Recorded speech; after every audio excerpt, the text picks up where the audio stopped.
Hello student, स्वागत है आपका फिर से एक बार धीरज सर मैथ्स क्लासेस में। आज हम आपका टॉपिक लेते हैं 10.2 वेक्टर अलजेब्रा 12th क्लास। ठीक है, उसका इंट्रोडक्शन कराते हैं हम आपको।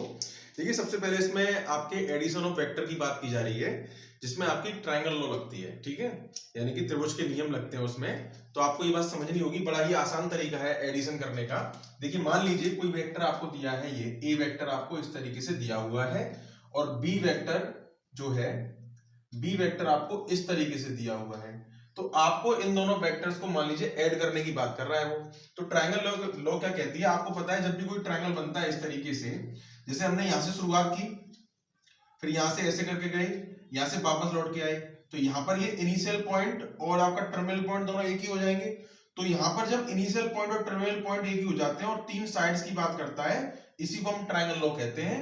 इसके ही माध्यम से जोड़ते हैं, जब इसे एक क्रम में लगाते हैं, जैसे हमने एक ये क्रम लगाया, एक ये लगाया, तो हमारा ये वाला जो क्रम होता है वो इन दोनों का एडिशन होता है।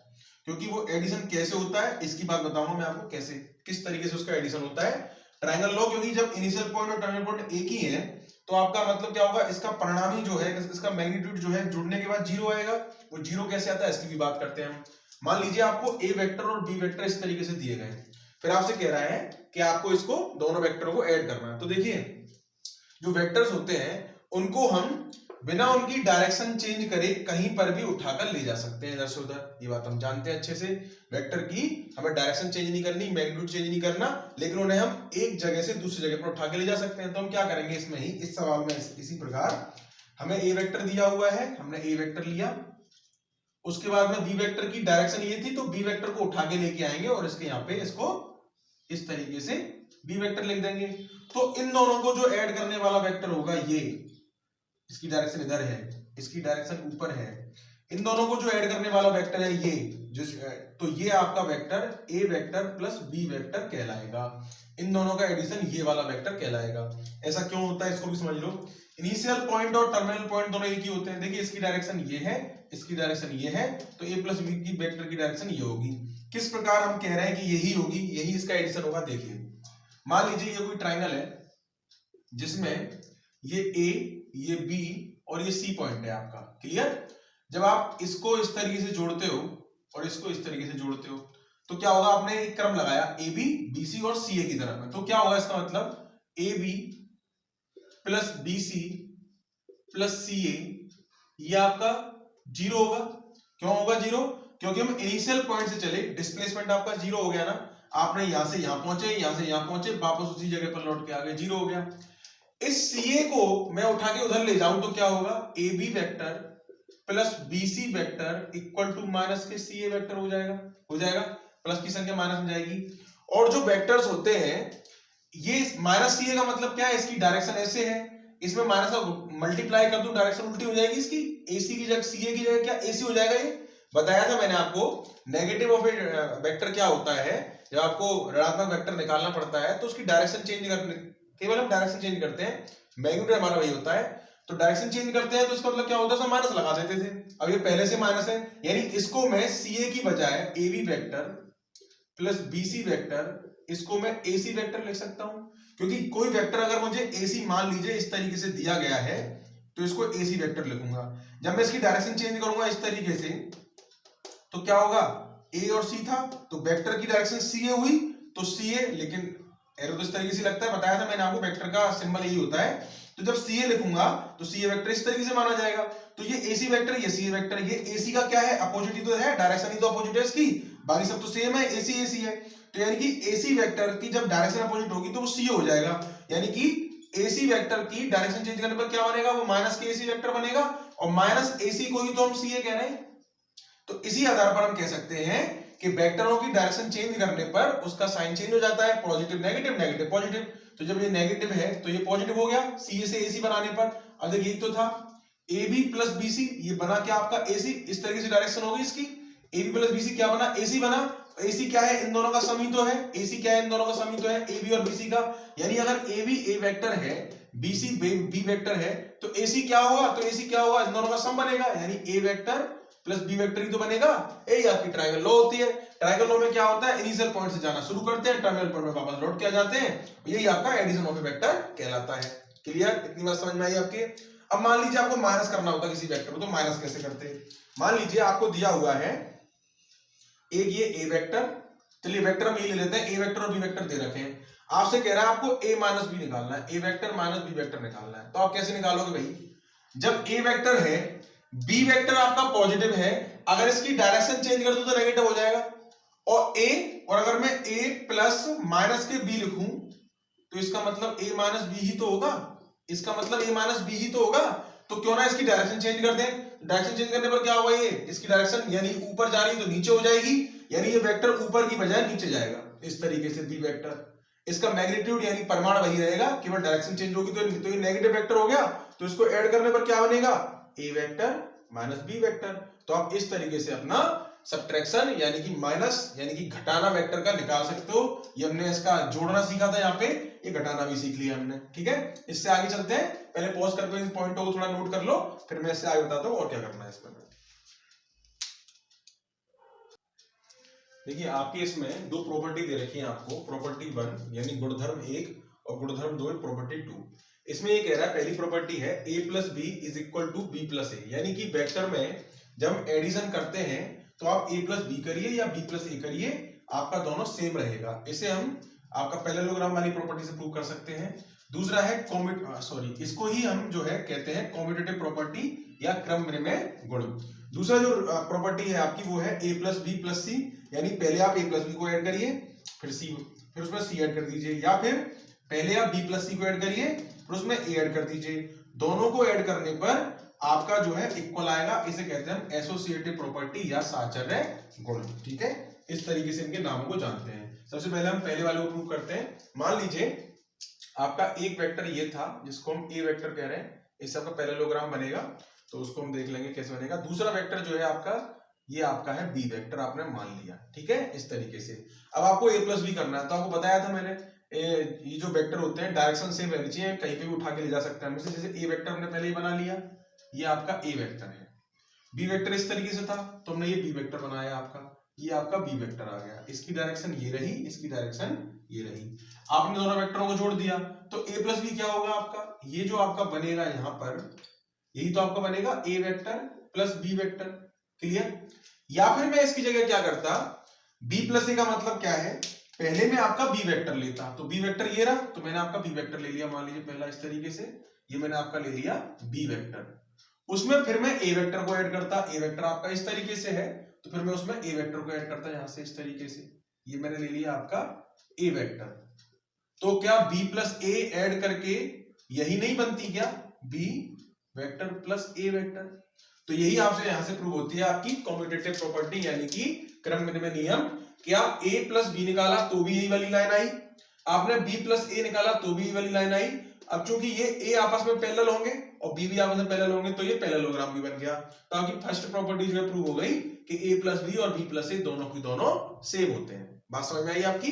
आपने a में b जोड़ा या फिर b में पहले फिर a जोड़ा, आपका निकल के यही रिजल्ट आया, a प्लस बी कह लो इसको या फिर यहां से b प्लस ए कह लो, क्योंकि यहां से चलेंगे इसको भाई, डायरेक्शन दोनों की यही है, डायरेक्शन तो यही है, a से b गए तो a प्लस बी आया था, ये वाला ये रहा आंसर आपका। और जब हम b से a गए तो b प्लस ए आया, यही आया, सेम आया, इसलिए ये b प्लस ए हो गया। तो अभी कॉम्यूटेटिव प्रॉपर्टी यानी क्रम विनिमय गुण आपका प्रूव हो गया। क्रम विनिमय नियम कहता है a में b जोड़िए या b में a जोड़िए, आपका रिजल्ट सेम रहेगा। आप इसको पॉज करके नोट करिए। दूसरा फिर लेते हैं ये a प्लस बी प्लस सी और a प्लस बी प्लस सी। मान लीजिए आपने दो वेक्टर ले लिए, पहले a प्लस बी, a और b तो यही थे, दोबारा से लिख लेते हैं ऐसे। एक वेक्टर आपने a वेक्टर लिया, दूसरा वेक्टर आपने b वेक्टर लिया और तीसरा वेक्टर जो है आपने मान लीजिए इस तरीके से c वेक्टर ले लिया। मान लिया हमने कि तीन वेक्टर हमने ले लिए a b और c। हमसे पहले कहा इसने कि आप a और b को जोड़िए, तो हमने क्या किया, पहले a लिया a वेक्टर, फिर b लिया, यहां से जोड़ेंगे b को, तो आपका b वेक्टर आ गया, क्लियर। इसके बाद में फिर आपने जो है सी वेक्टर जोड़ा। चलिए सी की डायरेक्शन थोड़ी चेंज कर लेते हैं वरना आपको फिगर समझ में नहीं आएगा। सी वेक्टर हमने इस तरीके से लिया तो सी वेक्टर आपका ये आ गया, ये वेक्टर सी वेक्टर हो गया, क्लियर। सबसे पहले आपने ए वेक्टर और बी वेक्टर बनाया था, आपने ए और बी को जोड़ा तो ए और बी वेक्टर क्या होगा, ये वाला वेक्टर कहलाएगा, क्या है, ए प्लस बी वेक्टर हो गया। अब आपने ए प्लस बी वेक्टर में जब आपने सी को ऐड किया तो क्या होगा, ए प्लस बी ये रहा, इसकी डायरेक्शन ये रही सी ये रहा, तो इसकी डायरेक्शन ये वाली मानी जाएगी। और ये आपका क्या कहलाएगा, ये कहलाएगा आपका a प्लस बी वेक्टर, आप पहले जोड़ चुके थे और उसमें फिर आपने सी वेक्टर और ऐड कर दिया, तो ये वाला वेक्टर आपका a plus B plus C vector कहलाएगा। जब आपने पहले a प्लस बी निकाला फिर आपने सी निकाला, ठीक है। अब मान लीजिए आपसे b और c की बात करता है, आपने पहले b वेक्टर लिया, b वेक्टर कैसे होगा, यहाँ से b वेक्टर हमारी डायरेक्शन ये थी तो आपने पहले b वेक्टर ले लिया, मान लीजिए आपने b वेक्टर ले लिया, ये रहा b वेक्टर। फिर आपने c वेक्टर लिया, तो c वेक्टर की डायरेक्शन आपकी इधर थी तो आपने c वेक्टर की डायरेक्शन ले ली, इस तरीके से ये c वेक्टर हो गया।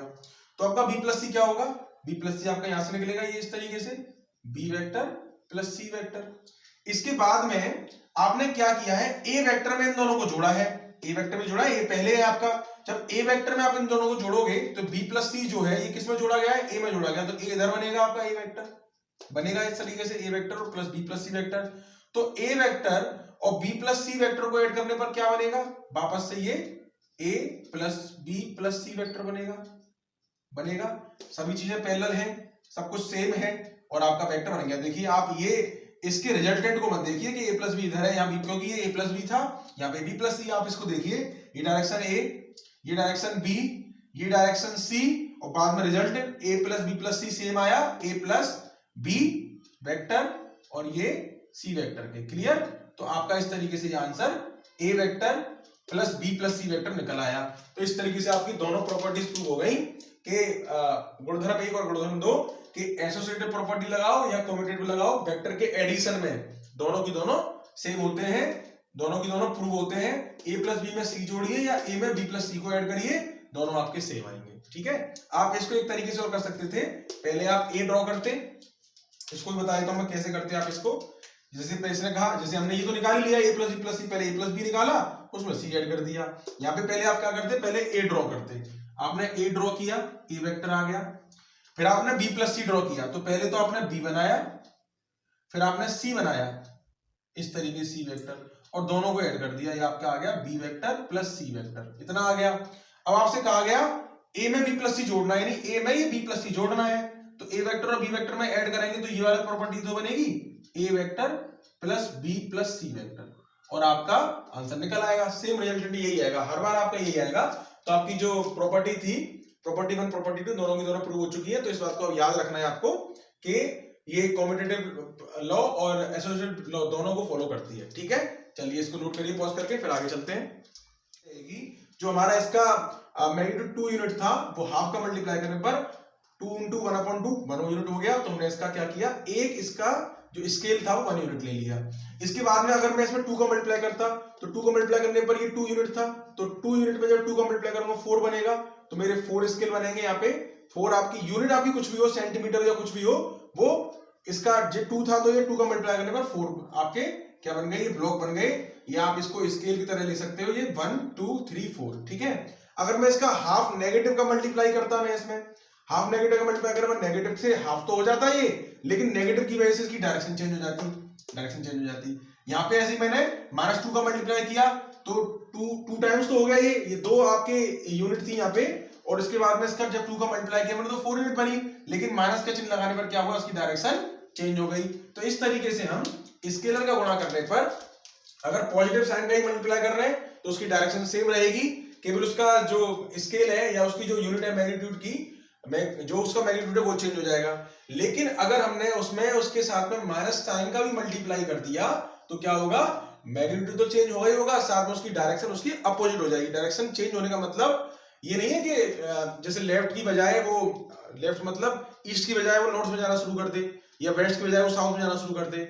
डायरेक्शन का मतलब है ईस्ट से वेस्ट हो जाएगा या साउथ से आपका नॉर्थ हो जाएगा। इस तरीके से आपकी केवल डायरेक्शन अपोजिट हो जाएगी, ठीक है। चलिए अब बात करते हैं यूनिट वेक्टर की।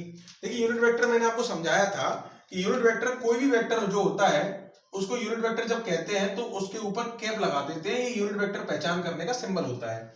कोई वेक्टर आप उसे यूनिट वेक्टर बना सकते हो, उसकी मैग्नीट्यूड को आप चेंज कर सकते हो, मैग्नीट्यूड को चेंज करके आप उसको यूनिट वेक्टर बना सकते हो। मान लीजिए आपको कोई वेक्टर दिया हुआ है जिसका मैग्नीट्यूड जो है वो आपको 4 दे रखा है, 4 दे रखा है, लेकिन हमने आपको बताया था कि यूनिट वेक्टर उस वेक्टर को कहते हैं जिसका मैग्नीट्यूड जो है 1 यूनिट हो, लेकिन ये तो 4 दे रखा है। तो क्यों ना किसी वेक्टर में, जिस वेक्टर को मुझे यूनिट वेक्टर बनाना है, और उसका मैग्नीट्यूड अगर 4 है तो क्यों ना उसमें 4 का डिवाइड कर दूं, तो 4 का डिवाइड करने पर वो क्या होगा, वापस से यूनिट वेक्टर बन जाएगा, क्योंकि जब 4 का इसमें डिवाइड करूंगा मैं तो क्या आएगा, ये 1 यूनिट ही तो आएगा निकल के। तो यानी कि किसी भी वेक्टर को हम उसका यूनिट वेक्टर बना सकते हैं उसमें उसके मैग्नीट्यूड का डिवाइड करके।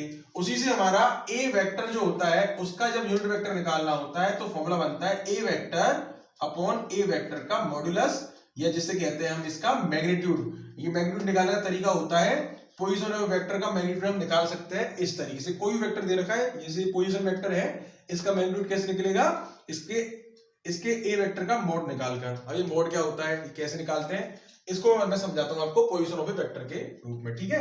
इसको पॉज करके नोट करिए, फिर समझाते हैं उसको। देखिए ये आपने अपना 3D का एक फिगर ले लिया जिसमें आपकी एक्सिस दे रखी है एक्स वाई और जेड। 11th क्लास में पढ़ चुके हो आप इस चीज को। अब आपके लिए मान लीजिए कोई पॉइंट है P, जो कि P इस जगह पर कोई पॉइंट है। अब इस पॉइंट को जेड वाई प्लेन में मत मानना इसको, ये P मतलब यहाँ पे है हवा में, ठीक है। ये किसी प्लेन में नहीं है, जैसे कि ये वाई जेड एक्स वाई या एक्स जेड प्लेन में नहीं है, ये हवा में है, एक पॉइंट है P। आपको इसका पोजीशन निकालनी है, पोजीशन वेक्टर निकालना है, यानी कि आपको ओपी फाइंड करना है यहां से कि ये ओपी जो है, ये ओपी क्या होगा, ये आपका ओ डायरेक्शन है, पी फाइंड करना है। अब ये हवा में है तो हमें इस तक पहुंचने के लिए क्या करना पड़ेगा, सबसे पहले तो हमें इस तक पहुंचने के लिए एक्स पर चलना पड़ेगा। मान लीजिए एक्स पर हम जो है कोई यूनिट चले, उस यूनिट को कह देते हैं एक्स। हम एक्स एक्सिस पर एक्स यूनिट चले, फिर हमें क्या करना पड़ेगा, वाई पर चलना पड़ेगा, फिर हम क्या हुआ वाई पर वाई यूनिट चले, उसके बाद फिर हमें चलना पड़ेगा जेड पर, तब हम जेड पर जेड यूनिट चले, ठीक है। तो जब एक्स वाई जेड चलने के बाद में हमें इसकी पोजीशन मिली तो इसी को हम कहते हैं इसका पोजीशन वेक्टर, और इसके कोऑर्डिनेट क्या होंगे, एक्स वाई जेड। इस तरीके से ये पी के कोऑर्डिनेट निकल आएंगे। ये जो है एक फॉर्म बनाता है 3D की, जो आपको मैं समझाता हूं बनाकर। मान लीजिए ये है फिगर कुछ इस तरीके से, और पीछे का इसमें साइड ले ली हमने, यहाँ पर इस तरीके से,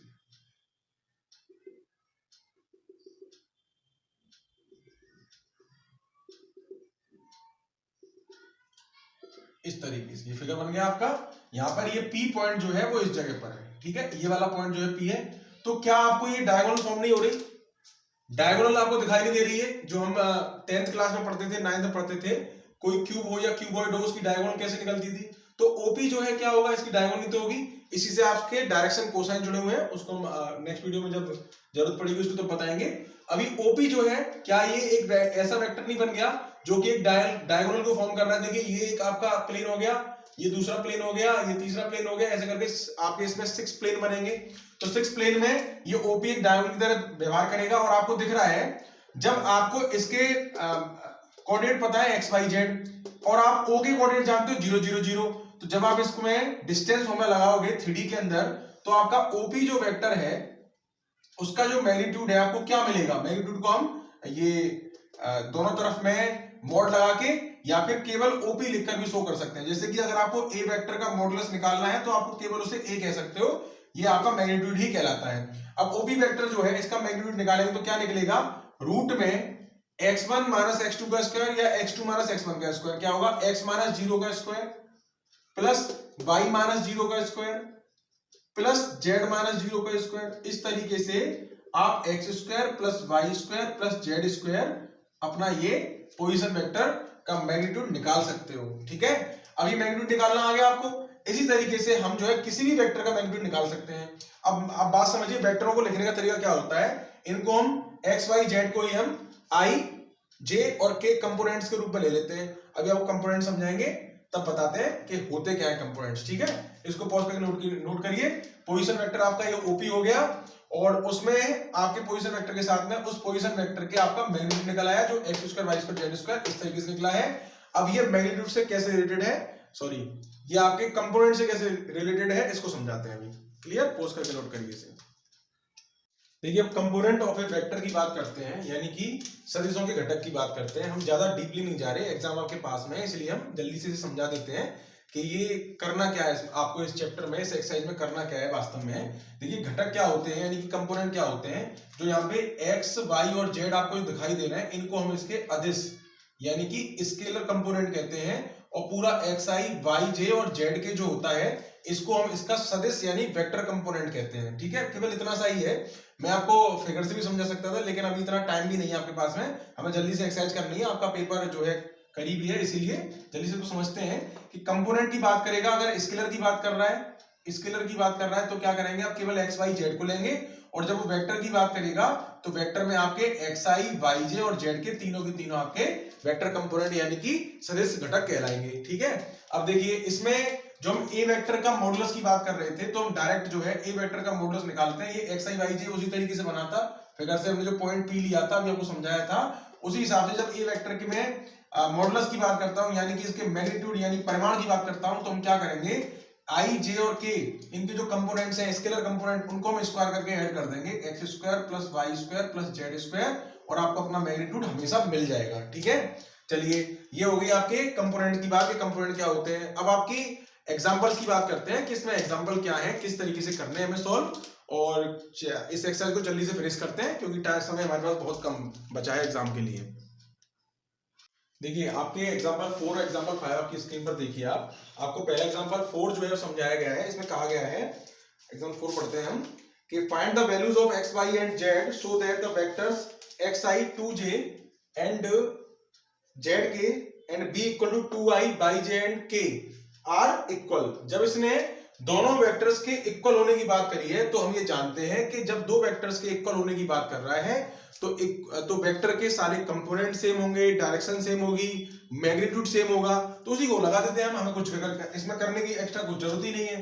जिसने कहा ये दोनों वेक्टर इक्वल है, जब A vector equal to B vector है तो डेफिनेटली इसके सारे कंपोनेंट सेम होंगे, यानी यहां से कंपेयर करने पर आई से आई गया आपका ये, तो एक्स इक्वल टू क्या आया 2, वाई इक्वल टू क्या आएगा यहां से 2, एंड जेड इक्वल टू क्या आएगा, जब यहाँ पे कुछ भी नहीं है तो इसके मल्टीप्लाई 1 माना जाएगा, तो जेड इक्वल टू आएगा 1, और ये आपका आंसर निकल आया बड़ी आसानी से। ये होगा आपका एग्जांपल 4। ठीक है, इसमें क्या करना है, केवल कंपैरिजन करना है आई जे और के का, आपको अपने कंपोनेंट्स इक्वल होने पर मिल जाएंगे। सेकंड एग्जांपल कहा है इसने कि let A equal to this and B equal to this, is A vector modulus of A vector and modulus of B vector are equal, कि ये दोनों की दोनों इक्वल है क्या, ये आपसे पूछा गया है, इज इक्वल। उसके बाद फिर कह रहा है अगर ये इक्वल है तो क्या ये ए और बी जो है इक्वल वेक्टर है। तो देखिए पहली बात तो मैं आपको बता दूं, ये इक्वल वेक्टर नहीं हो सकते। क्यों नहीं हो सकते, क्योंकि इनके कंपोनेंट अलग अलग हैं। आई का कंपोनेंट 1 है यहाँ पे स्केलर जो है, और इसका यहाँ पे 2 है आई कैप का, और यहाँ पे जे का 2 है, यहाँ जे का 1 है। तो इनके जबकि इक्वल वेक्टर में क्या होता है, सब कुछ सेम होना चाहिए, कंपोनेंट भी सेम होना चाहिए, डायरेक्शन भी सेम होनी चाहिए। ठीक है, तो वो आपके इक्वल वेक्टर कहलाते हैं। तो ये इक्वल तो नहीं है, तो इक्वल यानी कि ये आपके समान वेक्टर तो नहीं है, क्योंकि इनके कंपोनेंट डिस्टिंक्ट है, अलग अलग है। लेकिन इसको चेक कर लेते हैं क्या ये मॉडुलस इक्वल है कि नहीं। तो क्या करेंगे, ए का मॉडुलस कैसे निकालेंगे ए वेक्टर का, तो क्या करेंगे, आई कैप का क्या है कोएफिशिएंट 1, हमने आपको सिखाया था कि जब A vector equal to I cap X I cap plus Y J cap plus Z K cap दे रखा हो, तो ए वेक्टर का मॉडुलस निकलता है X square plus Y square plus Z square का रूट। यानी कि जो आई जे और के के जो कंपोनेंट हैं, आपके स्केलर कंपोनेंट जो भी है, उनका आपको स्क्वायर करके ऐड करना है। यहाँ पे इसका कंपोनेंट 1 माना जाएगा, तो 1 का स्क्वायर प्लस यहाँ पे 2 है तो 2 का स्क्वायर, जोड़ने पर 1 प्लस 4, और आपका आंसर आ गया रूट में 5। इसके बाद में हमने बी वेक्टर निकाला, बी वेक्टर का मॉडुलस निकालेंगे हम। तो बी के लिए आई का 2 है, 2 का स्क्वायर, और जे का है आपका 1, तो आ जाएगा प्लस 1 का स्क्वायर, ये हो जाएगा 4 प्लस 1 यानी कि रूट में 5, और आपका आंसर ये निकल आया।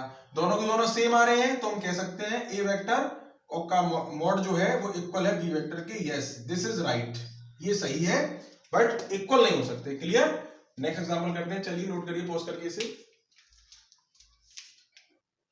एग्जांपल 6 देखिए, एग्जांपल 6 कह रहा है find unit vector in the direction of vector A vector is this. इसकी डायरेक्शन में यूनिट वेक्टर निकालना है। यूनिट वेक्टर का मतलब क्या है कि आपको ए कैप निकालना है, जिसका फॉर्मूला मैंने आपको बताया था, ए वेक्टर अपॉन ए वेक्टर का मॉडुलस। बड़ा ही आसान सवाल है, पेपर में आता रहता है, इसलिए आपको अच्छे से समझना है। कुछ भी नहीं है करने में इसमें। तो आपको क्या करना है, ए वेक्टर में ए वेक्टर के मोड का डिवाइड करना है ए कैप निकालने के लिए। तो आप क्या करेंगे, सबसे पहले आपके पास ए वेक्टर तो है, एक का मॉडुलस निकाल लीजिए। तो ए वेक्टर का मॉडुलस कैसे निकलेगा, 2 स्क्वायर 3 स्क्वायर प्लस 1 स्क्वायर। क्या किया आपने, जो इसके कंपोनेंट थे इनका स्क्वायर करके ऐड कर दिया। तो कितना आया, 4 प्लस 9 प्लस 1, यानी 9 और 1 10 और 4 14, रूट में 14 आ गया आपका ये। तो आप क्या करेंगे, फॉर्मूले वैल्यू रख देंगे। अब जो फॉर्मूला था हमारा उसमें वैल्यू पुट कर देंगे। तो A cap equal to A vector ये रख दिया 2i cap plus 3 J cap plus K cap upon आपने क्या कर दिया, मॉडुलस यानी रूट में 14 रख दिया।